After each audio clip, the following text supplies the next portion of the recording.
Welcome to the easiest and most effective ghost painting you're ever going to paint. You need 3 colours. You need white, black and yellow ochre. If you haven't got yellow ochre but you've got orange, you can mix orange with green and white and just keep going until you get yellow ochre. If you haven't got orange, you can mix orange with yellow and red. So you can mix yellow ochre. It's a bit of a faff, but if you can't be bothered with all that and you don't have yellow ochre, just use a little bit of brown and a bit of yellow. And it doesn't matter exactly what colour you use in this painting, but if you've got yellow ochre, it actually looks quite good. So let's have a look how we made it. Disclaimer, very messy. There's going to be splatting about, technical term there.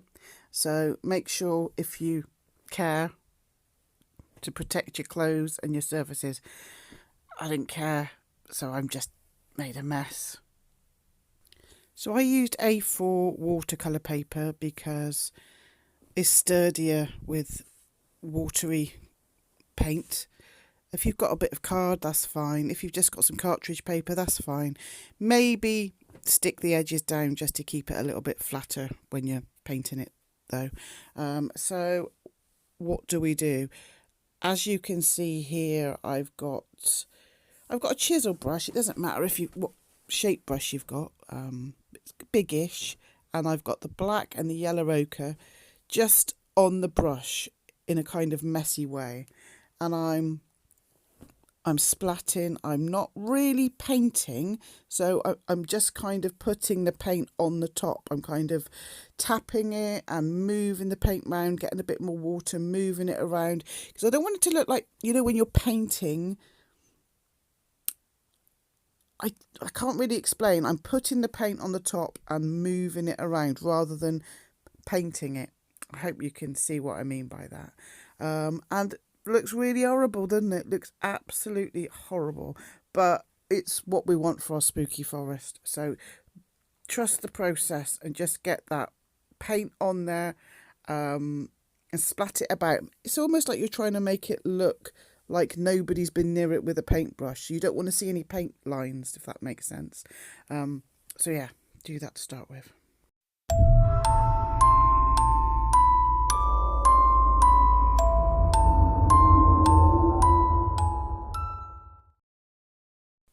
So now you need a bit of kitchen roll or an old rag, because we're going to make our ghosty now. So we get a small flat surface with your rag and pull out some of that wet paint and start sculpting the shape of him.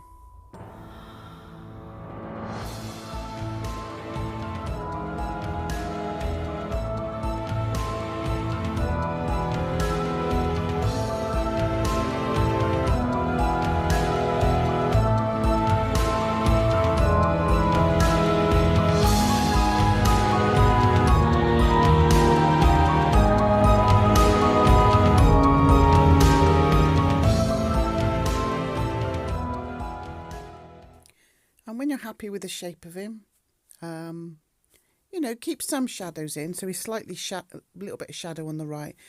If you've got patience, let him dry. I don't have patience, so this is where I get my hairdryer out and just dry them all off.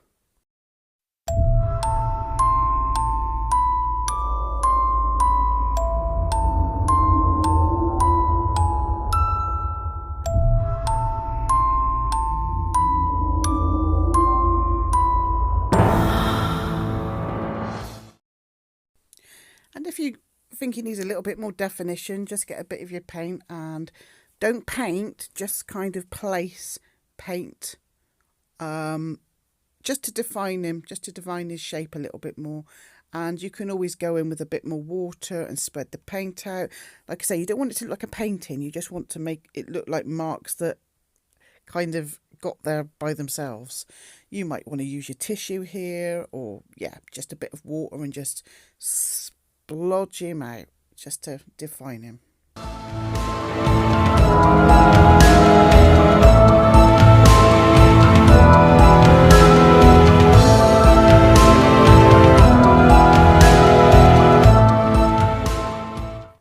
I'm using the hairdryer again here to just blow some of that wet paint around. You can get some really nice spidery, cobwebby effects in the background just by pushing the paint around with the hairdryer, which is quite fun.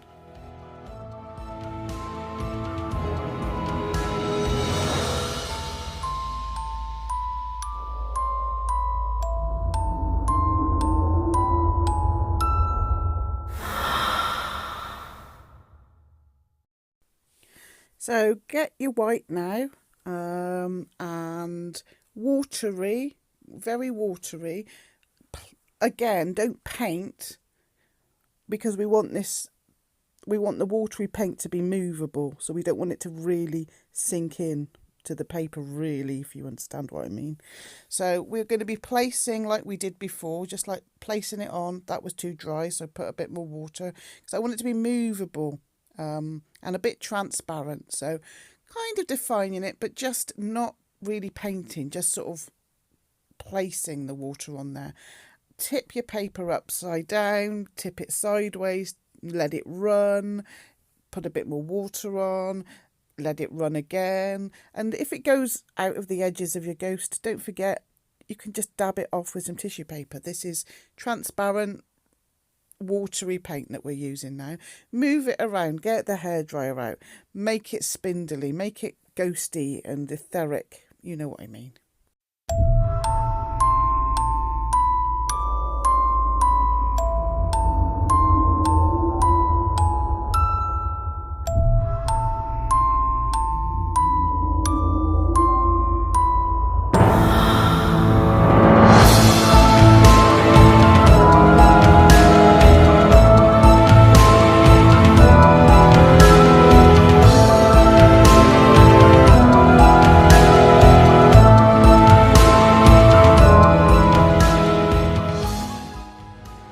Get a large watery brush full of paint and another paintbrush and just bang it and splat it and get some of those magical lights in the background.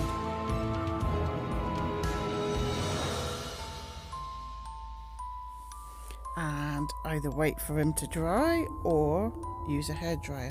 Quite far away, so quite high up, not on the fastest speed, because you don't really want those circles, those lights, to bleed out, so gentle with this one.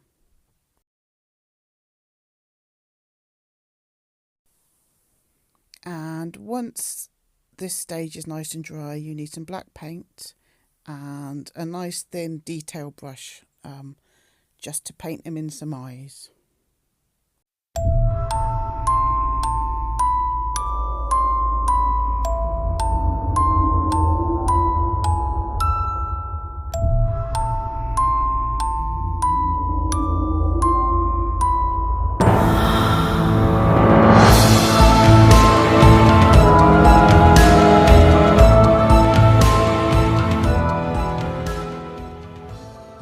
Wait for him to dry, and then some black paint on either a smaller chisel brush or a round brush.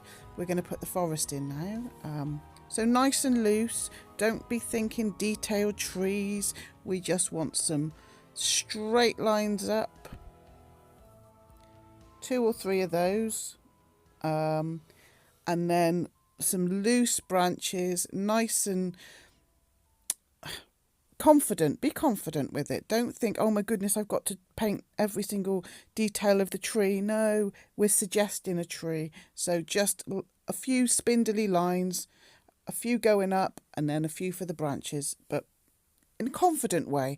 Don't draw it, don't get a rubber out, and just confidently. And if you don't like one of the branches, leave it alone. Trust me, you won't even notice it when the painting's finished, but confidence is key.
either wait or use a hairdryer.